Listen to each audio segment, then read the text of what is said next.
तव्हां हुकुम कयो, छा करणो आहे बाबा? कुछ ॾींहं मारिया जो ख्याल रखणो आहे। अरे पुट, हिन में चवण जी कहिड़ी ॻाल्हि आहे? मारिया असांजी न्याणी आहे बाबा, तूं बेफ़िक्र थी वञ। मारिया, लैपटॉप ऑन कर।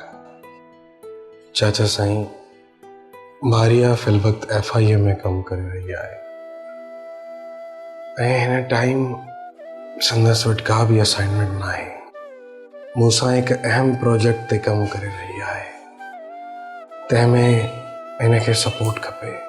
मुंहिंजी ईमेल ID खोलियो, समूरी सूरत हाल खां हाई कमांड खे वाक़िफ़ कयो, अकील ऐं वकार जे बारे में बि ॿुधायो। जी जमाल, मां ऑलरेडी इहो कमु करे चुकी। इहो त ब्रेक थ्रू आहे। Good job Maria. वकार ऐं अकील ठीकु आहिनि।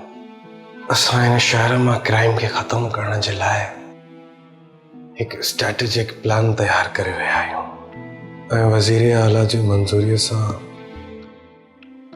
हिकु यूनिट जी हैसियत में कमु करे रहिया आहियूं। उन ई माफ़िया खे क्रैश करणो आहे जेकी समाज में बिगाड़ जा ज़िम्मेदार आहिनि। हा, पर फ़िलहाल इहो इंसिडेंट ॿाहिरि लीक न थियो आहे ऐं न ई वरी थिए। छा अव्हां ते इन करे हमिलो थियो आहे या मारिया इन करे टारगेट थी सघे थी? हाँ, पर फ़िलहाल इहो इंसिडेंट ॿाहिरि लीक न थियो आहे ऐं न ई वरी थिए।